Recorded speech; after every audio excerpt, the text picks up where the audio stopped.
Naomba utengeneze hii picha katika kichwa chako. Tengeneza picha, umemtafuta injinia, ukampa kazi ya kukujengea nyumba kwa ramani ambayo ni ya kwako wewe. Yule injinia akakujengea ile nyumba, akamaliza kabisa. Lakini yule injinia aliwekea kamera na kamera pamoja na mfumo wa sauti kuizunguka nyumba yako yote kwa siri, lakini pasipo wewe kujua. Kwa hiyo matukio yote yanayofanyika ndani ya nyumba yako, yule injinia anayajua na anayasikia. Hivi siku ukija kugundua kwamba mambo yako yote unayoyafanyaga katika nyumba yako, injinia uliyempa kazi ya kukujengea nyumba anayajua, utafanyaje? Sasa hao ndio Waisraeli katika bara la Ulaya na Marekani. Mfumo mzima wa idara ya ulinzi wa Ulaya, mfumo mzima wa idara ya ulinzi ya Marekani unamilikiwa na Waisraeli. Hichi kitu niliambiwa muda mrefu sana na shehe mmoja hivi, nilikuwa namsikiliza tu online. Basi mimi nikachukulia kama vile huyu shehe ana chuki binafsi kwa Wayahudi. Unajua, ukitaka kujua mambo mengi ya Waisraeli unayapata kwa Waislamu. Kumbuka huku kwetu kwa Wakristo tunalazimishwa tumuombe Israeli ni taifa la Mungu. Lakini ukienda upande wa pili sasa wa Waislamu, hicho kitu kwao hakipo. Israeli ni adui kwao, na siku zote wanajua mambo mengi sana ya Waisraeli kuliko sisi Wakristo. Sasa kizuri ni kwamba mimi by professional nimesoma masomo ya sayansi. Sasa sifa kubwa ya sayansi inatakiwa usiwe na itikadi yoyote unavyotafuta ukweli wa jambo fulani. Ukishavaa itikadi huwezi kupata ukweli wa unachotaka kukitafuta. Kwa hiyo ili ni trigger kumsikiliza yule shehe, nikamsikiliza. Sasa kizuri mimi ninachompendaga Mungu, vitu vingi navisikiliza alafu kama vinabaki kwenye ubongo wangu. Sasa leo hii Netanyahu amethibitisha yale maneno yule shehe alioniambia. Mtu atasema Netanyahu amesemaje? Netanyahu ameanza kwa kusema, kumbuka hapa Netanyahu anasimama, anaongea akiwa United Nations, Umoja wa Mataifa. Sio yuko kwao. Nataka niwaambie siri. Nyuma ya milango, wale viongozi wanaotulaumu sisi huwa wananishukuru, huwa wananiambia ni kwa kiasi gani wanaothamini mchango mkubwa wa kiintelijensia, wa huduma ya kiintelijensia unaozuia ugaidi katika miji mikuu yao. Nikuwekee kwa Kiingereza hapo usikie. I think many of you are already feeling in your own societies the radical Islamist surge.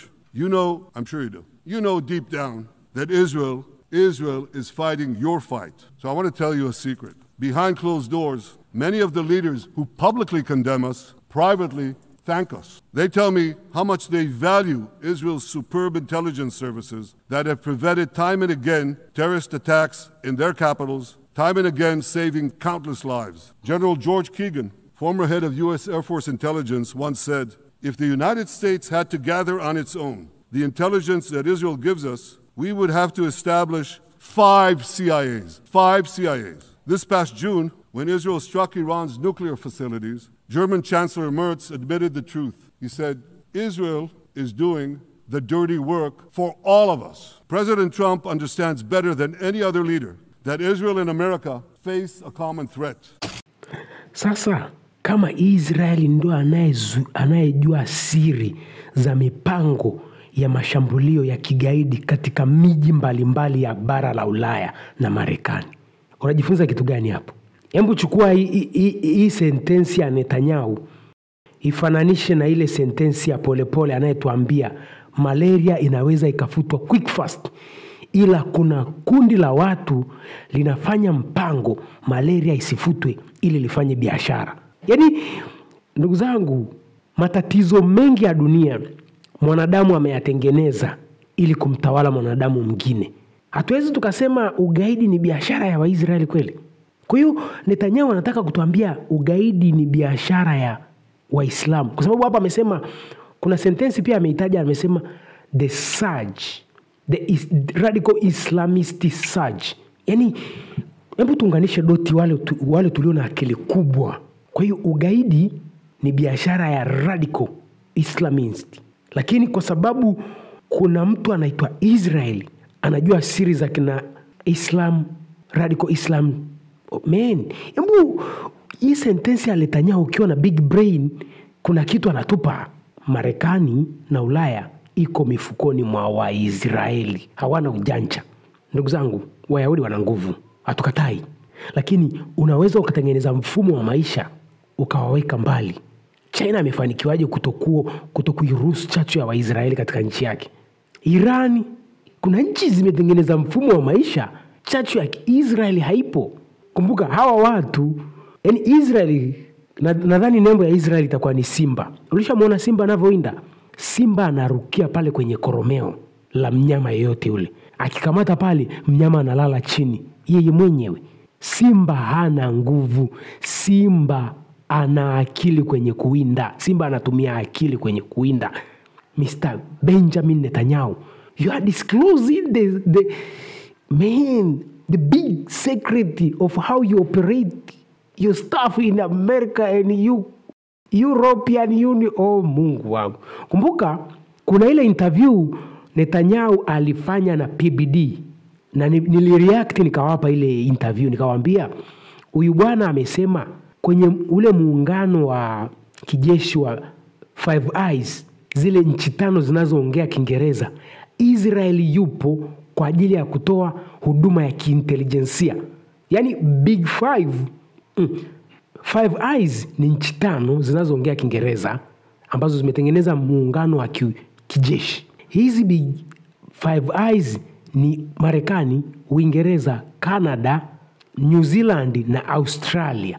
Kumbuka hawa wanaongea Kiingereza. Kwa hiyo ikabidi waanzishe muungano wao wa kijeshi kwa ajili ya mambo yao ya usalama. Lakini hawawezi kuwa salama pasipo kuwa na mtu anaitwa Israeli katika jumuiya yao. Man, Netanyahu anazidi kunipa siri ambazo mashehe wamekuwa wakiniambia huko online, lakini naonaga kama vile mashehe wana chuki binafsi na Waisraeli. Sio, unanielewa? Niga, mimi sio Muislamu, najua mimi ni Mkristo, lakini kuna vitu Waislamu wanaviongeaga unaona kama vile jamaa hawaipendi tu Israeli. Kumbuka mimi ni Mkristo, na huko kwenye Ukristo si kazi yetu ni kuambiwa aombea taifa la Mungu. Lakini kama vile hizi nyakati ni za mwisho, kwa hiyo inabidi ukweli ujulikane. Kwa hiyo kama Five Eyes hawawezi kuoperate mambo yao pasipo Israeli, hapo Netanyahu anakuja kutuambia kwamba wanaoishutumu Israeli publicly, behind the door, closed door, wanaishukuru Israel kwa huduma ya kiintelijensia katika kuzuia mashambulio ya kigaidi katika miji yao. Wewe mwenye akili kubwa, unganisha doti. Israeli ndio injinia aliyekujengea wewe nyumba, akaweka security camera na security audio device kusikiliza na kuona kila unachokifanya. Akiona umekula umeshiba na kutekenya na kujambisha, utulie. This is what I believe. Mimi ndicho ninachoamini. Maana Israeli anaona kila kitu katika idara ya nchi ya Marekani. Israeli anaona kila kitu katika idara ya usalama ya mataifa yote ya Ulaya. Israeli anaona kila kitu katika idara ya kiusalama ya wale Five Eyes. Sasa Israeli si ndo ameikamata dunia jamani? Mashehe mnao nifundishaga hizi siri, uthibitisho ndo naupata. Unajua mimi sometimes huwa nawadharau, lakini sasa hii sentensi ya Netanyahu is most dangerous. Kwamba wale wanaosema Palestina ipate uhuru wake, kumbe huku nyuma kuna vitu mnaongea tena na Israel. Alafu kizuri Netanyahu ameanza kwa kusema nataka niwape siri. I want to tell you the secret. Hizi ni nyakati za mwisho, tupambane kujua ukweli, tuwe na amani. Waswahili, tuelimike tusio wasomi.